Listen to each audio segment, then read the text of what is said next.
So I think it's fair to say that over the last few years, we've seen some crazy smartphone gadgets, but I think we've just topped it. So let's ease our way in. Number 20 is the Razer Kishi. It is the best mobile game controller I've ever used. It'll fit pretty much any smartphone, and because it's physically connected to the USB-C port, there's almost zero input lag. For the most part, this is an Xbox controller for your phone.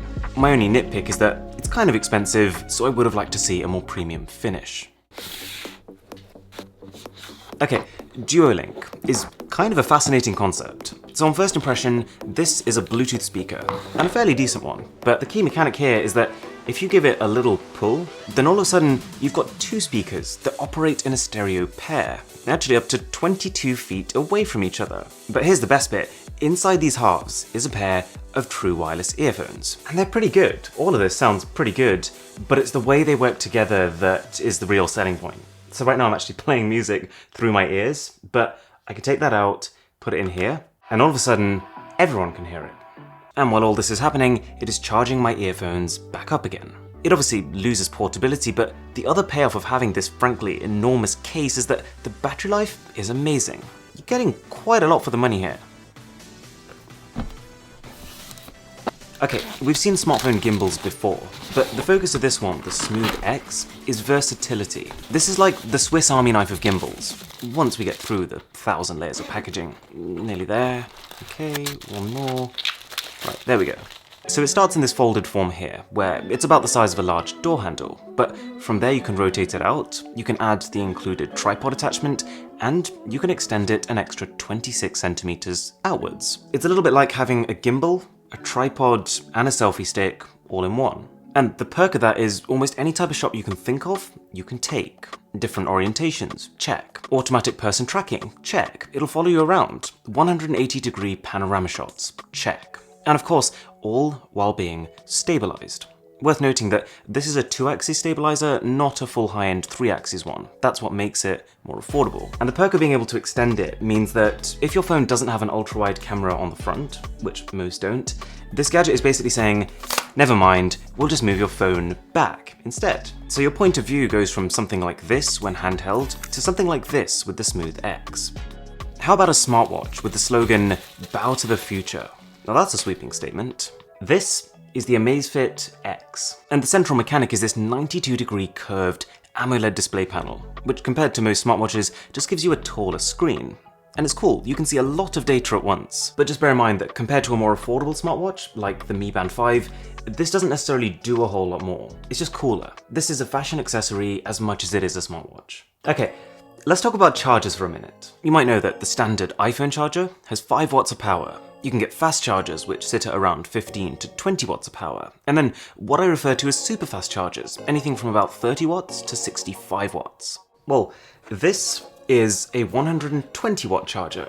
And because it's made using a special compound called gallium nitride, it's actually a lot smaller than it should be. Unfortunately, you can't just charge your phone with 120 watts and fill it up in 15 minutes, but the benefit of having this much power in one brick is that you can charge almost any 3 devices at full speed simultaneously. It's so powerful that you could use this to charge both your smartphone and 2 small laptops at the same time. Now, I've got 4 really interesting ways of delivering battery to your smartphone. And if you're enjoying this video, by the way, a sub would really mean a lot to me. Okay, the first one is a battery from Aukey, and it's a fairly simple looking product, 10,000 mAh capacity, it does all the standard stuff, but it's got a kickstand at the back with a little ledge on the front, so you sit your phone on it, and while it's on there it can use fast wireless charging to juice it up. It gets more unusual though. What you're looking at right now is a pouch to carry your phone in, and when you put your phone in there, it'll start wirelessly charging. That's pretty cool, I guess, but the pouch is part of a bigger picture. The company sells this whole suite of pouches, all designed to fit in this slinger belt, made for, I guess, the modern day cowboy. The third doesn't really add anything in the name of features, but it's probably the snazziest way to charge your phone. This is the Blackshark power bank. Again, 10,000 mAh capacity, it's got the standard 3 charging ports, but the cool part is this LED strip in the middle. It animates when the bank is filling up and then acts as a visual indicator for how much battery is left. And the final power product is, I don't really have a catchy name for this, I'm just going to call it the Suction Power Bank. 10,000 mAh capacity again. I feel like there's a bit of a trend here, but this time, instead of just being able to stand your phone on top of it, it uses 20 suction cups to latch on and charge your phone. It's kind of like having a really bulky case. I'm kind of a fan of fusion products that take two seemingly unrelated tasks and do both of them. So this Adonit Note UVC naturally caught my attention. It's a stylus, fairly comparable to the Apple Pencil, but with two built-in ultraviolet lights to sterilize your device with. They're saying it'll kill 99% of germs in 1 minute of using it. This particular one only works for the iPad, but they do have a whole load of other options. And then, related to this concept of UV cleaning, we have the Cell, which is also one of these products that combines two seemingly unrelated things. On one hand, you open it up, place your phone inside, and it effectively gives it a UV bath. But also, it's a wireless charging pad. Okay, the Anker Powerconf. Sounds a bit like they forgot to finish writing the name on there, but it's actually more useful than I initially thought it would be. The best way to think about it would be, you know sometimes when you're calling someone, but at the same time you're trying to do something, so you decide to put your phone down and put it on speaker mode.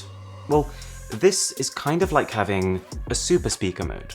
It connects to your phone via Bluetooth and uses 6 microphones in an omnidirectional array to pick up your voice from even further away, and from every direction.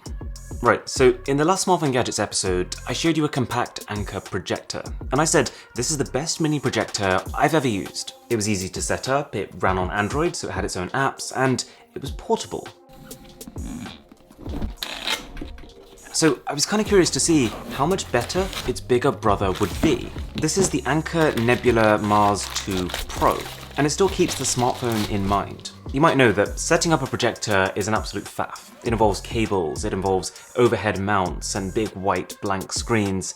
This doesn't really have that. It's got a built-in battery, which gives around 3 hours of use, so I could just plonk it down on a table and start watching. And compared to that other projector I liked, which had a single 8-watt speaker inside of it, this has dual 10 watts. Plus, while it does lose portability, it's like 2.5 times brighter. So I've set mine up in a bedroom, and even with a half-open window and a dark wall being used for the screen, not particularly recommended, it is still perfectly visible.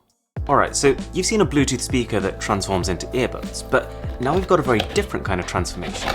This is the Pow Mo. It's a pocket-sized speaker with surprisingly good sound and 2 cool selling points. You can mount it almost anywhere thanks to a magnetic plate that you get with it, and that includes on the back of your phone, which is completely ridiculous to look at, but hey, if you want to do it, you can do it.